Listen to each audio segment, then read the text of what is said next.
Nature is sending us a clear message. We are harming the natural world to our own detriment.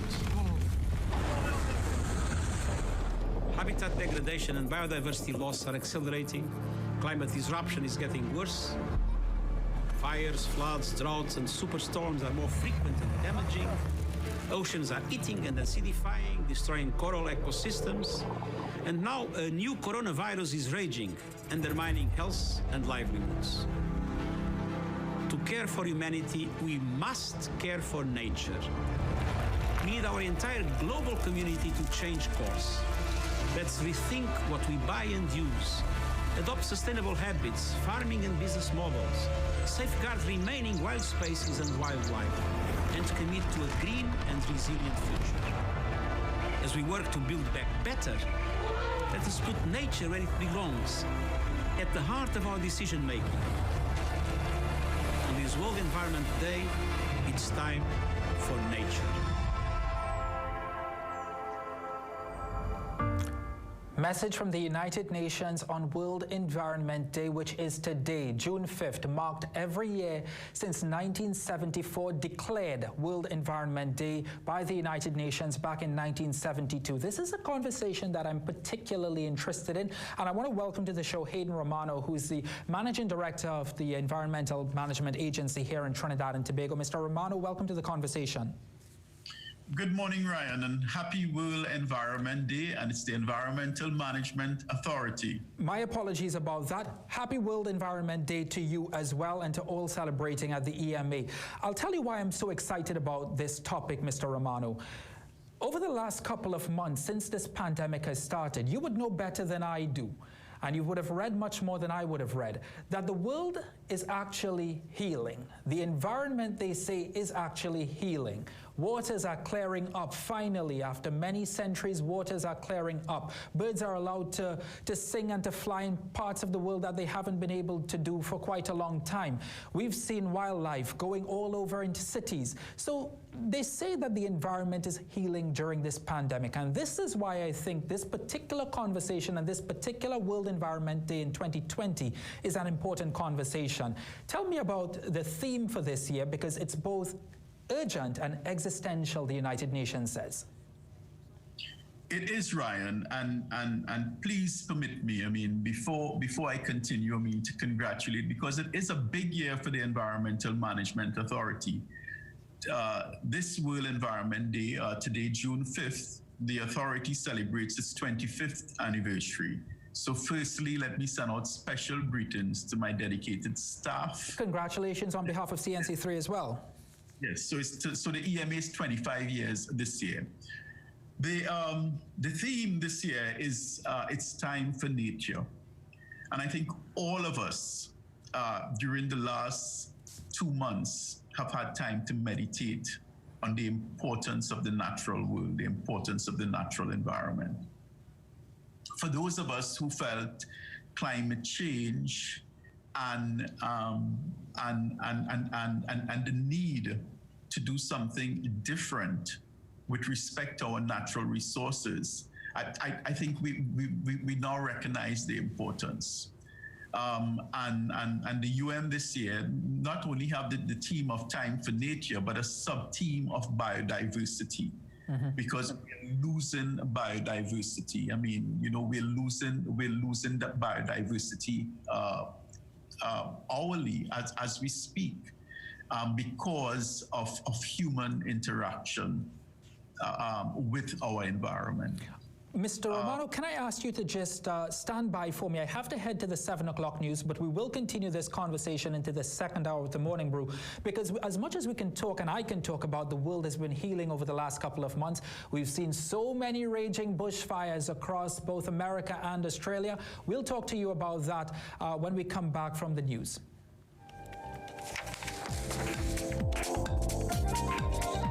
before I want to welcome back to our conversation Hayden Romano. He's the EMA's Managing Director. Thank you very much for holding on, Hayden. I really appreciate it. Let's continue our conversation now. Just before the break, I was mentioning that it's been a tough start to the year for the world. In parts of Brazil, America, Australia, we saw raging bushfires that was absolutely heartbreaking.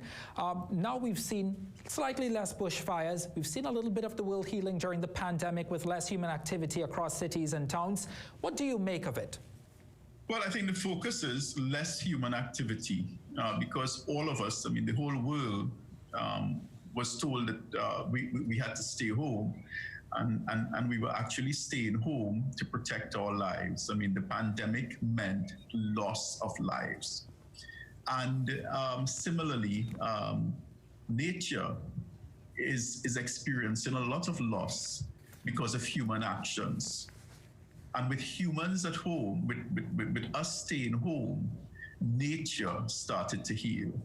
And therefore, what we need to work out all over the world, and not only here in Trinidad and Tobago, is how do we coexist with nature? It's a question that the Environmental Management Authority was actually set up to answer with respect to ensuring that the environment was taken into account in all development. And our government, and not only this government, I mean, all governments of Trinidad and Tobago have been committed to sustainable development. And the question is, are we getting it right? In some cases, yes, and in some cases, I mean, I think we have a way to go. What are the policies do you think that Trinidad and Tobago needs to enact as we head into this new decade to protect our environment? Well, we are very fortunate in Trinidad and Tobago in that in 2018, the EMA facilitated the revision and the modernization of Trinidad and Tobago national environmental policy. And Trinidad and Tobago is also fortunate in that our national environmental policy is a little bit more than a policy document, because the Environmental Management Act says that we all must be in compliance with our national environmental policy. And I think the challenge has been, I mean, and it's a new policy, it's a 2018 policy, is how do you monitor and evaluate how we are in compliance with our national environmental policy. And that is something that we at the EMA is working on at this point in time. We're not quite done yet. Parts of the world, many parts of the world, including Trinidad and Tobago, with the fossil fuel era as yet. And that continues to pose a major challenge to the environment. Fossil fuels, I mean, and we are very much dependent on fossil fuels in Trinidad and Tobago. I mean, we have been in this industry for over 100 years. As we move to a new, more renewable time with respect to energy, and that will take us some time, we also have to see what we can do differently in our oil and gas sector. And with respect to our Paris Agreement, I mean, the heavy industry is one of the areas that we're looking at with respect to decreasing greenhouse gases, because our target is 15%. I mean, a cut by 15% by 2030. So we are working on that. I mean, we have seen the evidence that work from home during the lockdown period has actually been able to reduce our greenhouse gases. I mean, and we actually have data at the EMA because we have been tracking it with respect to our employees. And we saw, I mean, in terms of the EMA's contribution to greenhouse gases, a reduction in some 30%. We are hoping, because as the Environmental Management Authority, we will continue work from home, because we need to lead from the front in terms of carbon contribution and greenhouse gas contribution. And we're hoping by the end of the year, with the continuation of work from home, we will reduce our greenhouse gas emissions, that is the EMA, by some 50%. And we're hoping others would follow. 25 years of the Environmental Authority here in Trinidad and Tobago. You know, how far have you guys come in the work that you guys have done over the last 2 decades? You know, reflecting today for me, you know, what does it feel like? 25 years, and we actually still have 3 members of staff. I mean, Nisha Ramsahai, Marcia Tinto, and Aloma Scott Bergen, who were there from the beginning. Wow. It all started off in the Sagicor building around the Savannah, because the head office on Elizabeth Street was still being constructed. And today, 25 years later, we have offices in, still the one in the head office in Port of Spain, an office in central Trinidad, and an office in South Trinidad, and an office in Tobago. It's been rewarding, and it's also been challenging. When it started off, and I think, you know, we also need to recognize the people who were there before. I mean, because the EMA started off with Ellis Clark, so Ellis Clark being its chairman, and it has been followed by a number of distinguished people, John Egard,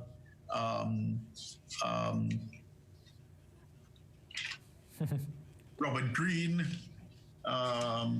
some very prominent people across our society have really taken charge, of the EMA down the years. Nat, Alan Beach, and today we have those are huge names.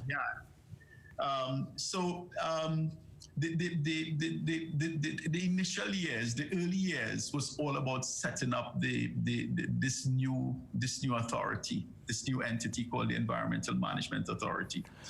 How crucial, sorry, Hayden, how crucial is the work, though, for the wider public and the knowledge for the public? How crucial is the work that the EMA does? I think the work of the EMA is very important for Trinidad and Tobago.